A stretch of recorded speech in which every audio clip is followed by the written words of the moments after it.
Hey, Sherry. Good afternoon, everyone. I think that Kathy might be a little bit late to the meeting today. So I thought maybe we'd start with some introductions. So we'll just go around the room, so to speak. Um, why don't we start with you, Sarah? Yeah, sure. Nice to see everyone in this meeting. So my name is Sarah. I'm a research associate at the University of Quebec in Montreal. I've been working in a research lab for many years now, starting with my master in 2010 and still being in the same lab as a research associate. So our main work is not at all the subject I'm going to talk today. In fact, we work on greenhouse gas emission from aquatic system. So this is our main research subject. But through this, we are really interested in everything physical in aquatic system. And this is one of our project was on the effect of wakeboard on lakes. And this is for this reason that I'm with you guys today for a presentation on this subject. Wonderful. Thank you, Sarah. Sherry. Okay. I'm in Ely, Minnesota, and I do 15 lakes there for the DNR Loon Watcher program. And Erica lets me do a few lakes in Wisconsin too, just to kind of check some areas later in the year for juveniles. And I've been doing this kind of volunteer work since 1993 with Dr. James Peruk and Jay Mager. Also got to work with Kevin Kinu. I wanted to put out a big thank you to Sheila Johnson for helping us with the webinar from Linda and Kevin Gresner. There were over 100 people on it, and there were a lot of people in Minnesota that were paying attention, did the webinar, or will do it now because it's now out on their website now. Minnesota Lakes and Rivers Advocates.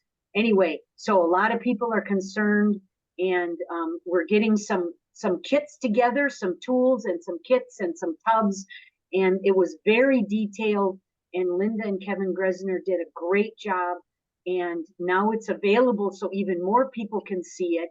We're thinking about having a couple of group meetings and watching it together again to review and do training and help. And my bottom line with this is I know there are more dead loons and injured loons out there than we know about because people are not reporting it, or they're reporting it too late. By the time I go out or someone goes out, they're already gone. So thank you, Sheila, for really doing that. Hi, Jay. Thanks, Sorry, Sherry. I got pulled out of my office. Did I get introduced, Erica, and I wasn't there? Not yet. Okay. You're doing your own introduction. Oh, gosh. So sorry. Why don't you start, Jay? Well, hi, everybody. I'm Jay. I teach at Ohio Northern University, and I'm just somebody who really has enjoyed watching loons and been lucky to be able to do some research with loons for the last 30 years or so. And so really enjoy being a part of this group, and I think there's a lot we can do together. It's good to see so many faces. Oh my gosh, Mike Meyer. It's really good to see you, friend. And Sheila, I haven't responded to your email yet, but because it was so wonderful, it deserves a little bit more time than I usually can get. So I will respond to it very quickly. Same with your text, No Sherry. worries. Wonderful. Great, Jay. Nancy. Good afternoon, everyone. I'm Nancy Sheehan. I coordinate Journey North, crowdsourced participatory science program. So really all about collecting information about loons during migration, spring and fall, and during the breeding season from a large geographical area. So North America is my focus, although I'm stationed in Madison, Wisconsin. So looking forward to the discussion today. Thanks. Denise, or is it Denise? It's Denise, and I apparently spelled my own name wrong, so I will fix that. Hi, Hi, my name is Denise. I am the new Education and Communications Director at the Adirondack Center for Loon Conservation in Saranac Lake, New York. So I am 2 weeks into the job and just learning. So I will be doing a lot of listening, but I'm very excited to learn about what everybody's doing and to be here. So thank you. Great. Thanks, Denise. Sheila. Hi, I live on Upper Gull chain of lakes in Nisswa, Minnesota. And so I'm the chair of the Lake Conservancy Committee and for our Lake Association and the Association of Cass County Lakes. And so I coordinate loon surveys and education and get the lead out and stuff like that. But I'm really trying to work hard, like with Sherry and Minnesota Lakes and Rivers Advocates and anybody who wants to get involved in Minnesota in developing a loon rescue network. And so having that webinar that the Grenzers did, there were actually 300 people signed up, but only about 100 were online. And so we hope our next step will be to maybe do an on the water, on shore training with maybe WRR Gretchen from Wildlife Rescue Rehab and Release, and put more resources online on the Minnesota Lakes and Rivers Advocates. And that we hope we're really jump starting loon rescue in the state of Minnesota with the Grenzers webinar. So that's me. Great. Mike. Hi, Erica. Hi, everyone. Hey. I'm Mike. Hi, Jay. I'm Mike Meyer. I'm currently with Wisconsin's Green Fire. I'm the senior scientist, and next month I'll be presenting the conclusions of a literature review of a PhD candidate that we at Green Fire contracted to do a wake boat impact review as it affects lakes. And he's just finishing up the project right now. And so he's going to be defending his dissertation, so I'll be standing in for him and presenting to you all his findings. And I also wanted to listen to Sarah to learn what you folks have learned up in Quebec so that we can synchronize or, be on the same page, so to speak, as far as what we're learning. Just one other note, prior to working for Green Fire, I worked for the Wisconsin DNR, and I worked with Loon Watch, and I worked with Jay, and I worked with all the loon biologists in Wisconsin that, including Kevin Keno, who's now in Minnesota. We did 25 years of loon research here in Wisconsin, and it was a wonderful career. I miss it a lot. It's good to see loon people again. So I look forward to the conversation. Thanks, Mike. What a thing to say. Arlene.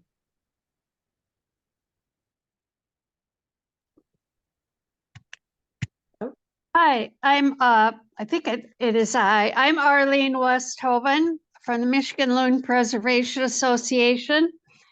And we have about, 300 lakes statewide in our loon monitoring and rescue and preservation group with loon rangers on these lakes that report to us. And I see Luann with our group is also here. And the Michigan Lakes and Stream Associations just met this last weekend, and one of their main topics was wake boats. And they also are a statewide organization. So I don't know what the outcome of that was. I'll be looking to see if I can get some information and get it to you. So thank you. Hi, everybody. Okay. And Luann.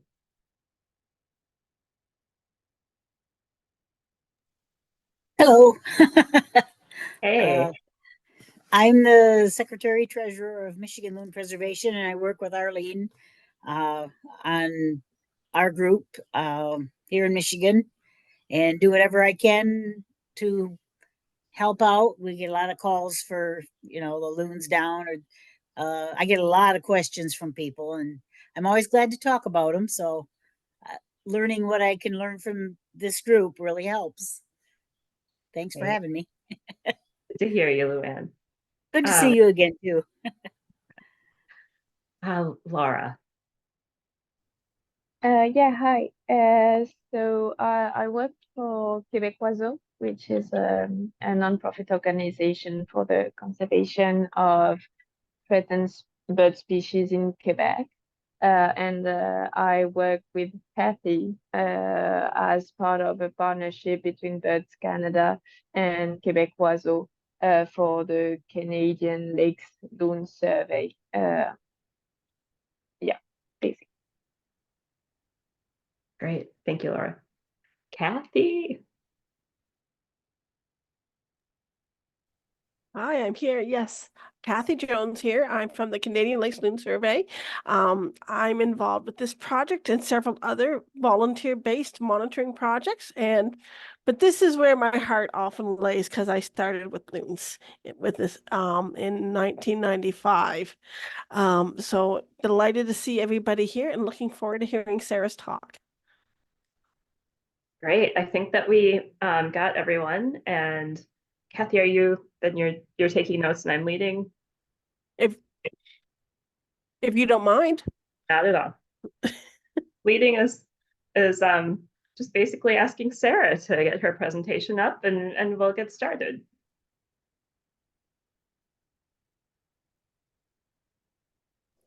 Okay, well, thank you for the invitation to come to this group. It's fun to see people taking care of other part of the environment, but being interested in some other parts of the same environment. So I'm not a loon specialist at all, so I'm gonna come and talk to you about something completely different. What we did a few years ago, just to put in context, is really we were approached by two organizations that had like serious concern for their specific lakes that I'm going to present in this presentation. And because we have this physical aquatic background in the lab, we decided to go forward and explore this type of boat transportation that is quite invasive compared to other types of boats. And yeah, so I'm going to present today two projects that I was involved in, one as part of the research lab and another one that I did with a lake association. So to start, I want to do a really rough introduction of what is wake boat waves, even before we start talking about the impact of those boats. So we have three different types of views that we can have with the exact same model of boat. So, and every wake boat can do those. So when we talk about surf wave, is a really low speed transportation, and they put water in only one of their ballast so that there is one wave on one side, as we can see here, so one bigger wave to surf on. Then we have, we have wake boat waves where the two ballasts are filled equally, and the boat is going typically much faster. And then we have two equivalent waves going on each side of the boat. And then we have the boat just going full speed if, for example, the boat wants to move from one spot to the other. So it will go with its ballast empty and can go to a really high speed of 30 miles per hour. So this is the experimental design. So sorry, I did not translate from French because it's a PDF image. But just to show quickly that the survey that we did a few years ago was well structured. So we use one boat going in front of a specific point at different distance. So 100, 150, and 200 meters. And we ask this boat to move in the three different way I just presented. So doing wake surf, wakeboard, and just moving in front of the side. So then we could add a really standardized method that we can compare between lakes and sites. So just I guess because you're going on lakes, you know and you've seen this, but this is an example of the boat passing in front of us when we were sampling, and you can clearly see the wave created by the boat coming, and slowly before the big wave arrives, we start to have smaller waves that are appearing, and then it become bigger and bigger. And then at one point, of course, you have the peak of the wave, and then following this, it starts to slow down. So you see, we start to see smaller waves as the big waves comes in. I'll just let it come to the point where we have the bigger wave. So this is the closest distance that we have done. So of course, we receive big waves at the shore with this type of transformation. So what we did, we are in the Eastern Township of Quebec province, and we sampled in the Memphremagog Lake and Lovering Lake, that are two lakes side by side, but of different shape and type of lake. So in each lakes, we went to 3 different locations that are representing in general each of the lakes. And we did the pattern I presented earlier of having a boat passing in front of us. So just to get you an idea, those are the 3 sites on Lake Memphremagog. And those are the 3 sites on Lake Lovering. So both natural, more natural landscape, some sites that are closer to like an owner's property where you have maybe some infrastructure. So what we were doing when on the field, so I was the one literally on the field at the time. So we have 2 methods that I'm gonna present today. So one method is a technical instrument that we call it ADV. And this allows us to look at the movement of water in 3 different directions. And the measurements are 25 times per second. So we are really high resolution. So we are able to see every tiny movement in the water. And the second time, the second sampling type is we use bottles, and we collect water right before and right after the waves comes to the site. So what do we want to do out of this? So this is a little technical, but I think it's worth explaining. So what we want from the first instrument is to get what we call TKE, turbulent kinetic energy. And I made a visualization of data here. So we always have some kind of movement in water, even when we have no boat passing. So we have movements. Here you can see we have 3 colors in this graph. So we have blue, red, and green. And this is a speed. So when we have higher peaks, it means that the water is moving faster. And then we can see, oh, it's calm, it's calm, it's calm. And then the boat passes in front of our site, in front of us. So we can see now big peaks of speed. It means that the water is moving faster. And it's mainly one of the 3 different components, which is the horizontal one. So the waves are going up and down. And this is exactly what we see in this graph with the red lines. So when we analyze the data, this is what we take. We take this piece of data and we say, well, this is a wave from a boat, and before and after is natural condition of our lake. Because a natural lake is rarely a flat line at 0. There is always some tiny wave. Then second part, just to give you an idea of what we do in the lab. So the bottle of water that we collected, we'll filter them through those tiny white paper that you see here. And then we dry them to make sure that there is no water left on the filter. We do even a second step of extracting as much humidity of those filters. And then we weight them. And when we buy those, they're pre-weighted. So we have a weight before, we have a weight after, and then we know exactly how much sediment were collected on the filter. And this allows us to know how much sediment is resuspended.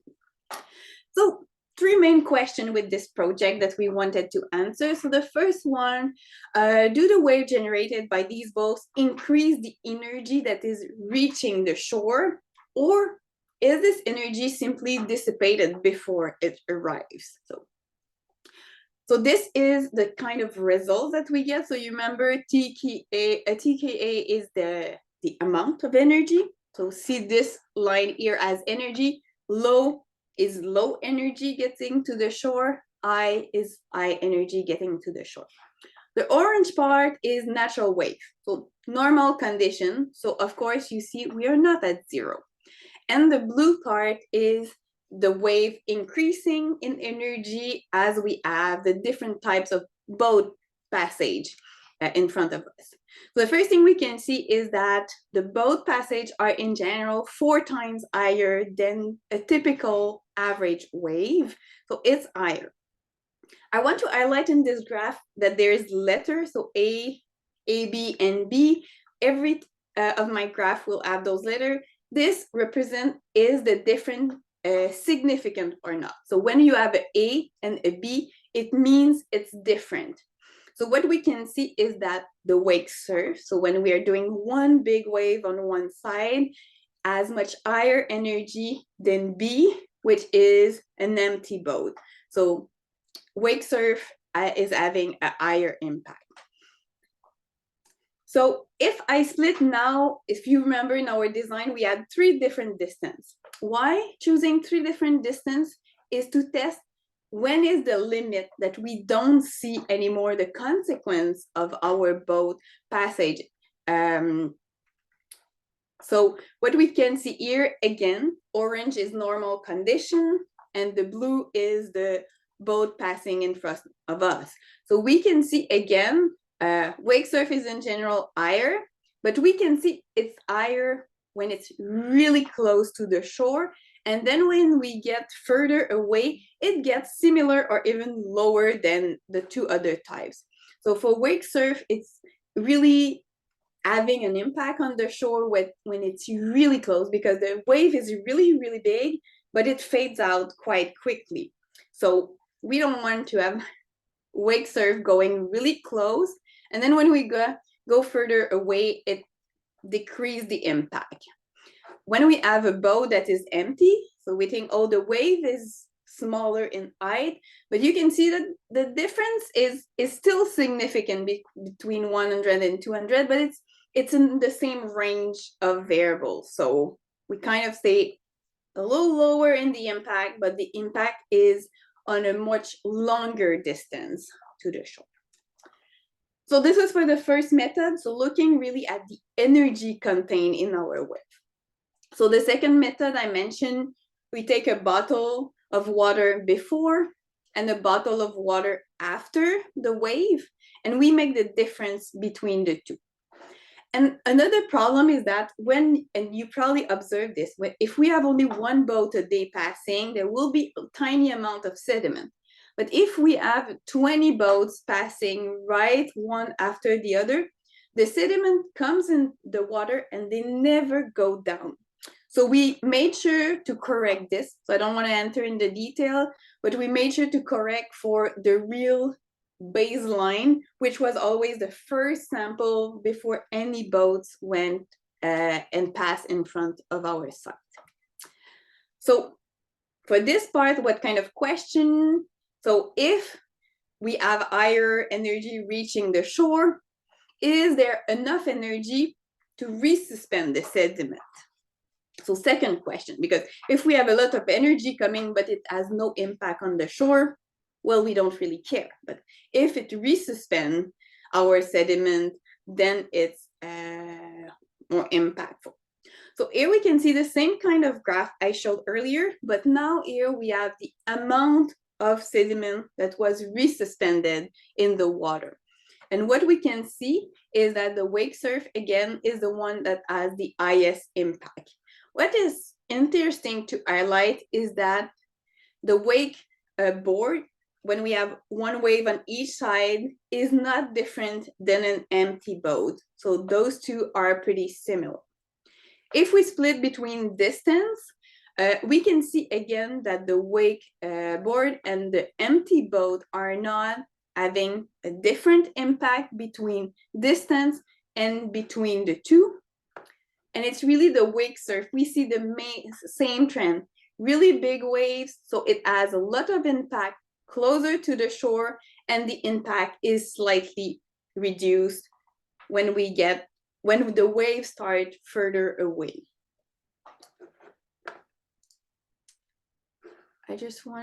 Okay, I see. Okay, I was seeing a message in the chat, but it's not a question. So from this, we extracted this map that this graph that is of a big importance for our study. Is that if you see here in this figure, we never get to a level that is similar to natural wave. Our passage was always too close to the shore, and we always had an impact. So we had to find a way to get to the point, what is this distance when a boat passing has the same impact as a natural wave? And this is what this figure shows here. So the gray line is the amount of energy in the left graph and of suspended sediment we have in natural condition in lakes. So this is our goal. We don't want to be at zero effect from our boat. We want to be similar to natural condition. And the points are all the data I showed you earlier for our two lakes. And what we can see is that when our line merged to our natural condition, this is the distance to the shore where we consider the boat passage is having the exact same effect as the natural waves of our lake. So we can see here in this first graph, if we look at energy, it's around 300 meters. For the sediment, it's between 200 and 300. So what does this information gives us for next step? And what was the recommendation of our report is at what distance from the shore can the impact of the waves be considered as negligible? So would be the distance we recommend both to travel while they're doing their activity to have no effect that is higher than natural condition. So what we were able to achieve with this study is to prepare maps of both lakes that we explored and show this exclusion zone of 300 meters. So in large lake like Memphremagog Lake, it leaves plenty of space for wakeboat to enjoy their activity, but still protect the shore of a lake. The problem becomes trickier when we talk about smaller lakes, where we want to maintain the same 300 meters, but look at the space in the middle. So here we can see, oh, well, it's a space that is much limited for the activity. And in some other lakes that are very small, we might even end up with no space at all within, of course, our limit recommendation for the exclusion zone. But this is the example for the two lakes. So this was like a structured study where we went and gathered data to get some kind of distance to the shore. We did a follow-up study in Lake Tremblant, so a little more up north in Quebec in the Laurentian region. And we had a completely different study design and a completely different goal. So for this lake association, they wanted to identify where was the highest at-risk location in their lake to decide if they can put action in really local spot of their lake and not put a regulation over the whole lake. So in this study, it was an impressive work that was done by a summer student that went there. So she visited every single of these points on Lake Tremblant, and she extracted the following information either through modeling and computer work or on-site observation. So the first one we need to consider when we look at a lake, or the impact of potential boat on the lake, is what kind of wind a certain point on the lake is experiencing. So here I have a line that is showing the angle of the main prevailing wind in Lac Tremblant. So it goes from east to northeast, pretty much in this direction. So if we have a really large portion of water, we are expected to have a lot of wind. So bigger waves in general, because the wind can build larger waves on larger water body. So we can expect that the shore is less sensitive to the passage of a boat, because anyway, it is always experiencing wind effect.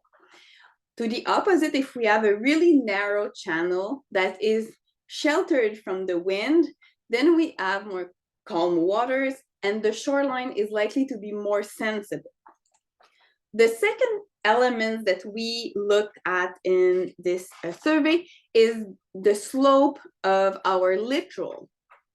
So if we have a portion of the lake that gets deep really quickly, we have a steep slope, and the shore becomes more sensible to the impact of the wave, because for the same wave, it's in a really localized zone of the littoral.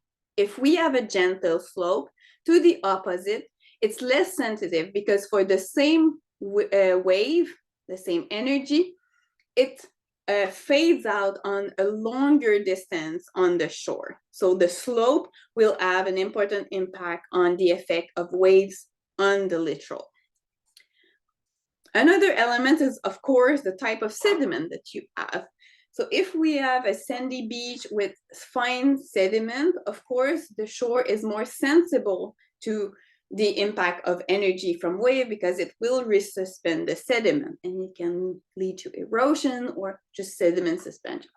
If we have to the complete extreme, a shoreline that is a slab of rock, then having a lot of waves hitting this rock won't change a thing, because it's just like long-term weathering, and it won't erode the rock really easily. And finally, the last element that we look at is super important when we look at the impact of energy on the shore is the riparian buffer, or the riparian zone. So when we have a lot of natural vegetation, we have a lot of roots in the soil that retains the soil, and then the shoreline is less sensitive to erosion. But if we have a nice looking green grass right by the lake, then the roots of this grass is not enough to maintain the soil, and the shoreline would be more sensitive to the impact of waves getting to the shore. So 4 categories that are all characteristic that can have an impact on how wave will transform the shore. So with this, we put all this together, we made some analysis, and we were able to come up with a map of the preliminary degree of sensitivity of a shoreline. And I will come after with a little warning for this. But what we were able to identify was zones that are at high risk within Lake Tremblant. So they're highlighted here. Areas that are at intermediate risk, and areas that are at low risk within this lake. And then my warning, if anyone would like to do search exercise something else, is that the parameter that we looked are only within one lake. So the sensitivity presented here is only a risk classification. The least risky site might be at high risk compared to other lakes. So it's really, with this exercise, a comparison within the site that we did and within one single lake. So maybe the worst one is completely fine compared to situation somewhere else, and maybe the more at risk on the opposite could be a high risk site anyway, and all the lake is highly at risk. So it's really, we need to be careful with search characterization when we look only at one place, one lake, and we don't compare to others. So with this, I want to conclude about the work we did for the two studies. So the first thing, all wakeboat passes create a significant increase of energy. So we've seen the blue line was always higher than the orange natural normal wave level. That's around 4 times higher in general during our first study. The wake surf waves are the ones that have the biggest impact on shoreline, mainly when they are really close to the shore. So this is why we mentioned that the surf wave at 100 and 150 meter increase really importantly the sedimentary suspension. And finally, the energy produced by the wakeboat are expected to dissipate completely after 300 meters, so more than 300 meters. And this is for the 2 lakes that we have done. We cannot generalize that it will be the case for every lake because of our second follow-up study that we did, because the type of shore can have an influence on the sensitivity of the passage of a wakeboat. So with this, I would like to thank everyone that was involved in this project, from the Mamfremaging Conservation Inc. Association, from the Société de Conservation du Lac Lovering, our wakeboat driver, because without them we wouldn't have a study, and from the Lake Tremblant Association. And I will take questions if you have any.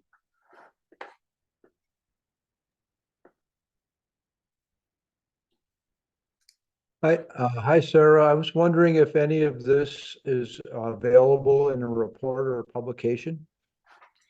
Yeah, sure. So I did the work for the first time of translating this presentation in English. So the report is available online for free. It's just only in French.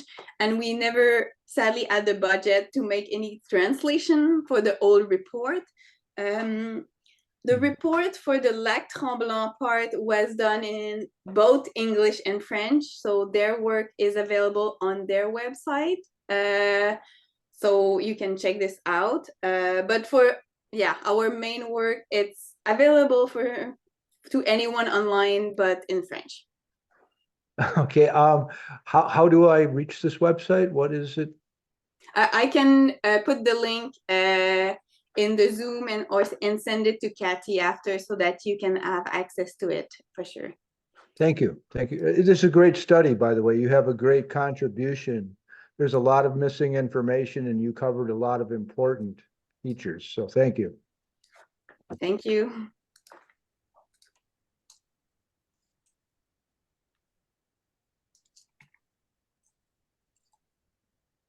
Any other questions?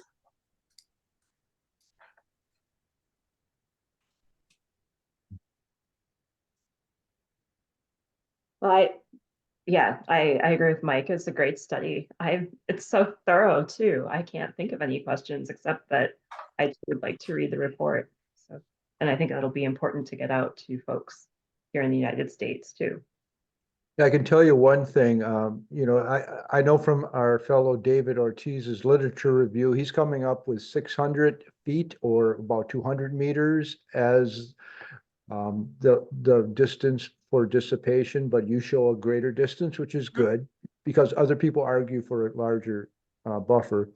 And one aspect that people are wrestling with here in the States and is what size lake should we prohibit all use of wake boats on? And so you guys didn't get to that, but I was wondering if you have a sense of, hectare wise, what kind of lake is just too small to accommodate this kind of recreation? Well, strictly from our data, I would say a lake that is narrower than 600 meters, which is like the way to have our 300-meter buffer, is what we would consider a lake that is too small.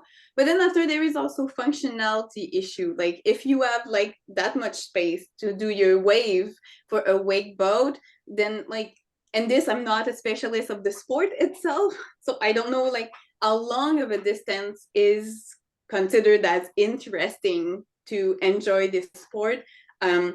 then it would be like a partnership to do with the association or representative of the sport and say, well, if we want to respect this limit of 200, 300, depending what we decide, and then what is the size of the area that is allowed for this boat. I think it's a mix of the two, and it really needs to be an open discussion, which I know it's not easy to do, but between legislation that needs to be done and the users to make like good middle point where to meet and get an area that is nice enough to do the sport.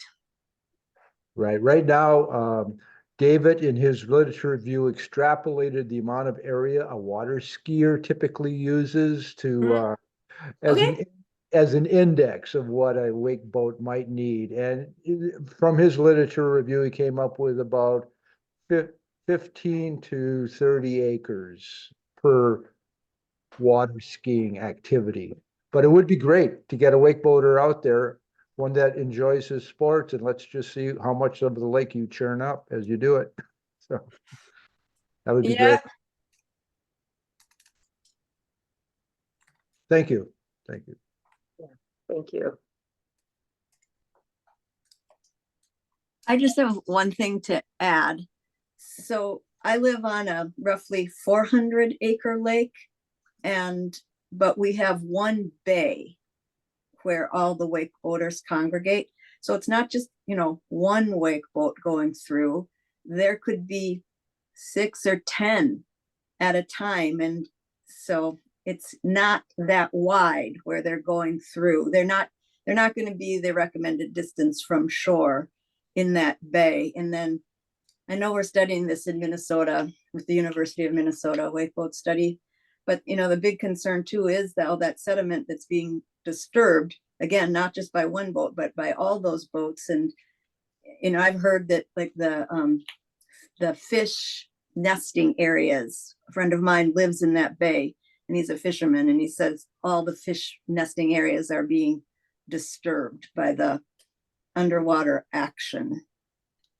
Yeah, so this is a good point. So we have a colleague from Université de Laval that also worked on this, and he worked in a different dimension. So we really only look at the horizontal effect from where the boat is located to the shore, but we never looked under the boat. And this is what they did with their study. They look at what depth is deep enough to let the energy dissipate and have no sediment coming.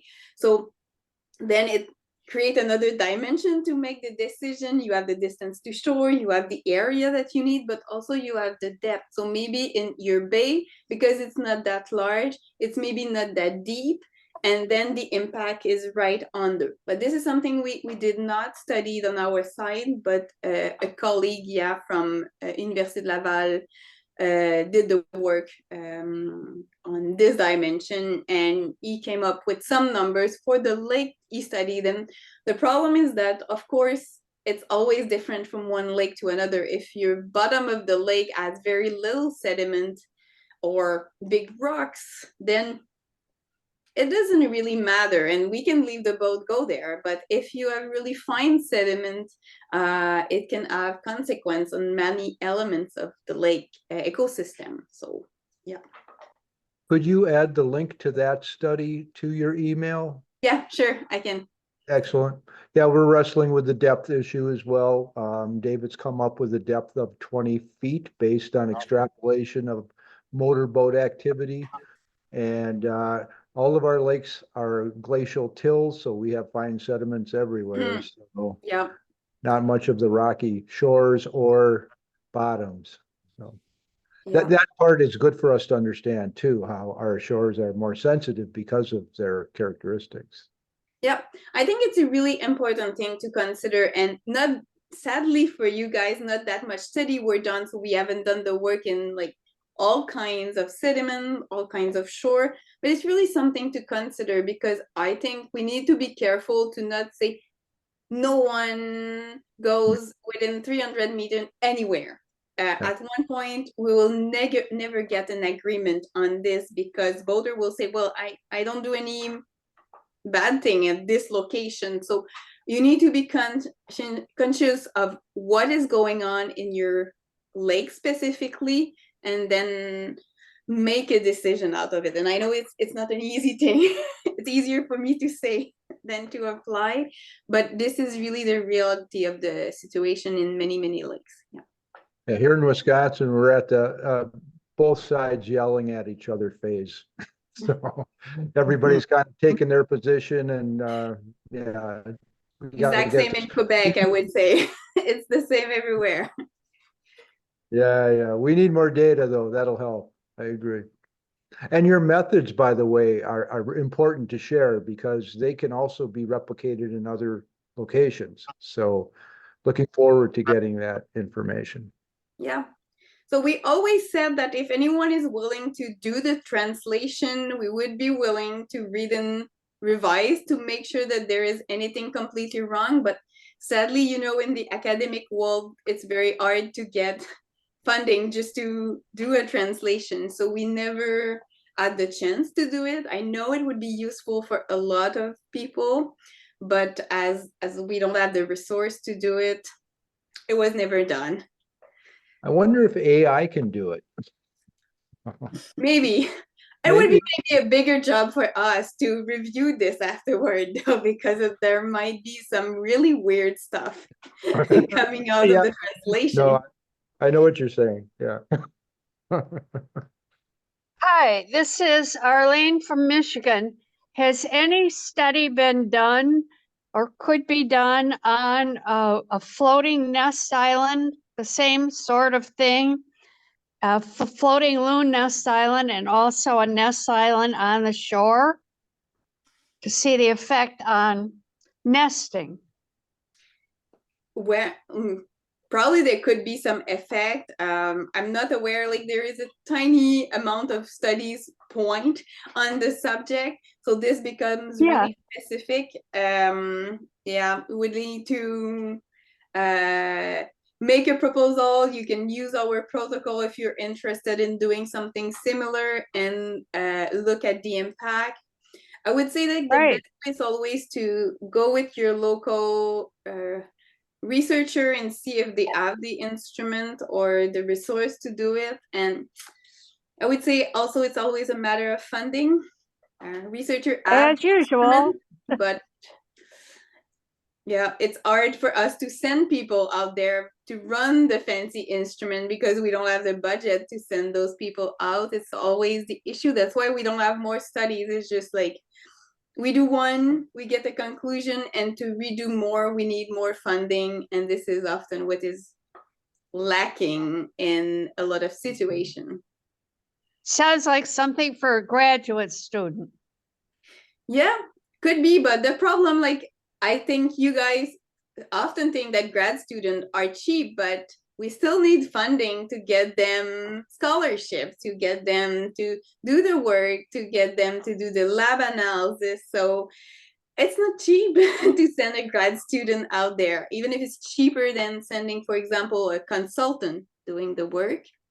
It still needs funding. And this is why we haven't done any follow-up studies after those two, because no one is really to put the money out there. And also now we are sometimes using the instrument to other projects. So it needs to be shared between many research projects as well. Right. Yeah. Just an idea.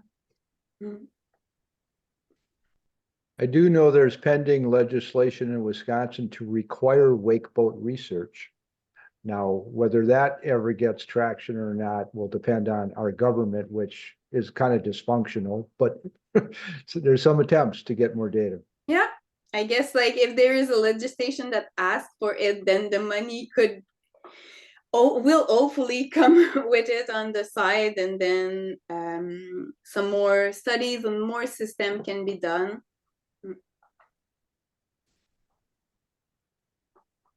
Thank you, Sarah.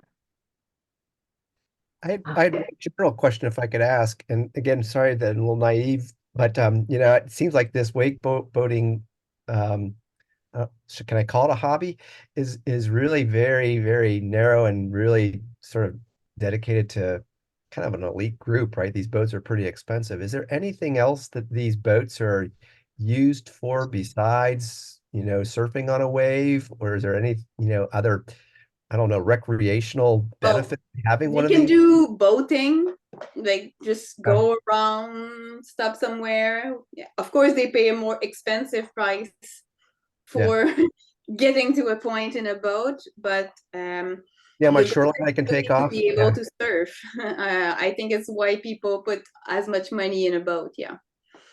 Well, I found it also very interesting that, it'd be nice to actually have the fishing industry on the side, our side, rather than in terms of the lead situation being on the exact opposite. So I don't know if there's actually even some way in which we can get with the fishing people as well as the fishing industry. It could be a pretty, not the right words, ally, but somebody to really collegially work with to really get an understanding of what's happening to not just the um, ecological aspects of the lake with respect to the abiotic factor, the abiotic environment, but basically a lot of the ecosystem as a whole. I think it'd be really. Yeah.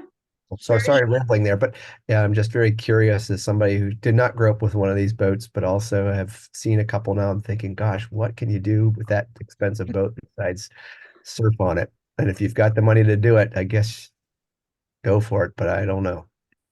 Jay, we're all Thank you, too Heather. old for those boats. That's it. I think, but I you think guys, so. no, I have to tell you, and Sharon can also weigh in here because she's on the same lake that I'm on. We're on the same chain. She's on the main lake. I'm on a smaller lake. It's probably the most popular boat now. I think it's the boat that's sold the most, and people just run around in them. And there are people our age, that my age, grandparents driving these boats around. And I can tell you a couple of years ago, it was a grandparent driving it with adult kids and their grandchildren, and they swamped me in my kayak. And so people just use them recreationally. I don't know, Sharon, do you want to weigh in about the one that swamped the loon nest too? Is my sound working? Yeah. Yes. Okay. Yeah, I live in the lowest southern part of there's a peninsula at the southern end of the lake, and I'm on the one western side of that. We have about it's about a mile across round, and there's an island 3/4 of the way over there that's traditionally had this interesting loon nest that's also very close to an eagle's nest, but they've had multiple success over multiple years. And this point, it's just a little tiny point beyond where they keep their docks, and it just keeps getting smaller and smaller and smaller. So they were trying to do some things to repair it. And it's fairly close to the shore of the main lake there. So people come roaring out of there. And I've got pictures where I can see the waves swamping the nest a little bit with the loon still sitting on it. But then 2 weeks later, the people that live on there said they actually saw the boat come through and totally just dump it right into the water. Adult and all, and eggs. So Yeah. Yep. Yep. I think there's some slides of that or pictures of that from lakes in the North New England area also, if memory serves me. Oh, yeah. Yeah. That beats the John boat I grew up in for sure. Part of David's recommendations, which I'll go over next month, is to prohibit the use of lake boats until after loon nesting has concluded. So, That would be great. yeah, whether that ever makes it into legislation, we'll see, but that's part of his conclusion. Yeah. That gets to be interesting depending on where you are in the breeding area of loons. Like, I was going to present about some other Quebec data. I don't think we're going to have time, but they don't nest until June, so their first hatch is in July. Yeah. So, Yeah. And maybe Mike, you'll talk about this next month, but just with your background in Mercury, what kind of implications might this have in terms of the way in which that's cycled in a lot of these aquatic systems? Is this, just as a naive person, what might you imagine could be happening there? I don't think that is really going to be the driving issue. I think resuspension of phosphorus maybe important, and water clarity issues and algae blooms and things of that nature. I doubt if mercury, resuspension of mercury into the water column is going to make it more bioavailable. I doubt it. I can't say that conclusively, but it requires a complex chemical reaction to methylate it. Although, it's just if you have methylated mercury in the water column, in the sediment, and you resuspend methylated mercury into the water column, yeah, I guess that would pose a risk. But it has to be an anoxic condition first, right? Or something to that effect to have it methylated, right? Right. It requires that sulfate reducing bacteria to methylate the mercury that enters the lake. And it'd be worth thinking about. It's not, don't dismiss it. But I think phosphorus is more important in our lakes, the resuspension of sediment and phosphorus. Yeah. One thing I wanted to ask about too, or mention is, Dr. Walter Piper's doing the research on the effect of water clarity and the ability of adult loons to forage for chicks adequately, and so lower chick weights and higher mortality. And he was looking at and Jay, you can correct me if I'm wrong here, but the rain events that happen in July that are decreasing water clarity. Well, the one thing that we notice on Upper Gull is on the weekends when wake boat activity is at its highest, water clarity is absolutely terrible. And it doesn't clear up until about mid-week, Tuesday, maybe. And then their boats are back out on Friday night. So, I hope that's something that can be added to the water clarity research.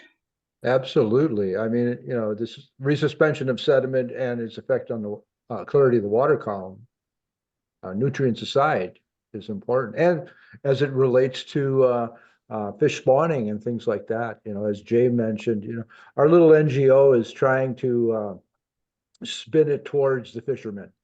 We're trying to recruit them as allies in this effort. And I think it'll gain some traction too. Yeah. Well, thank you, everybody. It's really interesting. Yes, thank you. This time goes too quickly. Yeah. I know we had more on the agenda. Kathy, do we want to ask folks to stay longer, or should we put that back for May? And next meeting starts at what, 5:15? How do you guys feel? Do you want to have an update from Mark and myself about our topics, or would you rather leave it for next month? Well, I can tell you that Mark might, yeah, I know he's not with us right now. I think we're supposed to start, but I think he's supposed to get me onto a Zoom. But I think he's going to hopefully provide an update with respect to HPAI, in North America and anything new in loons. I don't have much data about nesting platforms, but I think conversations that Sheila's been sharing with some of us about commercial loon platforms that are being sold in Minnesota. And some of these would be really wonderful to talk about in the platform working group. So if you're interested in being a part of that, please feel free to shoot me your email in the chat. And I can fold it off to whenever we want to talk about it. I guess I'll just summarize for next meeting is Adine Sequin, probably pronounced wrong, came to us with some questions about fisherman loon interactions on some fairly isolated park lakes in Quebec, and she's got some unique ideas she's looking into to try to teach the fishermen and teach the loons both at the same time. And that's what I wanted to discuss with you guys, but I don't think we have time right now. So we'll leave that till next time. And one thing she's looking for is ideas to scare loons, because she thinks this behavior is increasing, and she wants to not have generational habituation where more loons are learning to do this. And so she's trying to hit both those things, teach the loons and teach the fishermen.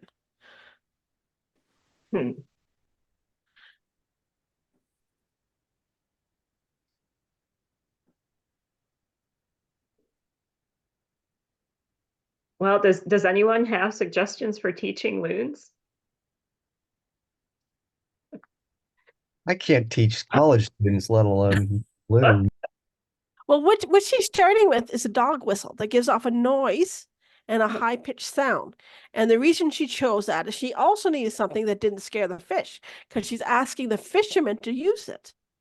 So she's got a tough thing there. How do you not scare the fish but scare the loons at the same time? And and the other thing she's doing is she's saying no catch and release, no live release, which is going to be annoying to the fishermen because that means they have to keep the small fish. And they also use a lot of fish chains because it's canoe trout fishing there. And she says no fish chains allowed because the loons are coming up and taking the fish off the fish chains. And that's her start. Now she's got the advantage, she's on a park, so she has more control. But so if anybody thinks of ideas, she would love to hear about them. She definitely has some loon pairs that are learning this behavior. I don't think this would probably work, but I just remember Marge Gibson saying that she doesn't allow plaid and checked shirts in the clinic because it scares the loons. Well, then they should be scared of the fishermen already. I don't know what they wear. They don't wear too much plaid and check on our lake, but I mean, I've taken it to heart because when I'm out kayaking, I have some pairs that come really close to me when I'm observing them. And before I knew this, I'd gotten these two little like lightweight, long sleeve zip up jackets to wear, and both of them are checked. So now I can't wear them.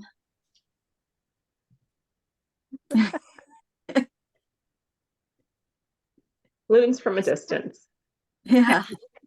Something tells me, somebody told me once, the color of the platform or the color of the canoe made a difference too. Is that an Eric Hansen thing? Probably. That sounds like an Eric Hansen thing. I don't know. Well, thank you guys. Thank you so much, Sarah, for your presentation, and we really appreciate it. And I look forward to seeing you all next month. And Mike, thank you for moving the conversation, and looking forward to your presentation next month too. And Sarah, of course, you're invited to attend. That would be wonderful. Thank you for the invitation. It was great to share with new people the subject we work on. And as a follow-up, I will for sure send to Kathy the documents that I mentioned so that you can take a look. Two are in French and one is in English. Yes, thank you. I'll share them with everybody, and I really appreciate you doing this because I know that you had to translate that stuff, and I know that's hard work. I do it enough myself. A presentation is fine. It is not like a huge deal. I wouldn't take the time to translate the old document report, but a presentation is fine. It was my pleasure. Okay. I think we have a French speaker in our organization, so we'll see what we can do with it. Yeah. Yeah, let's get Rob Alvo back in here and get him to do that. I bet he'd love to try that. Right. All right, guys. Okay. Thank you so much for hosting, Erica. Have a good day, everyone. Nice to see everyone again. Good to see you all. Bye. Bye. Bye.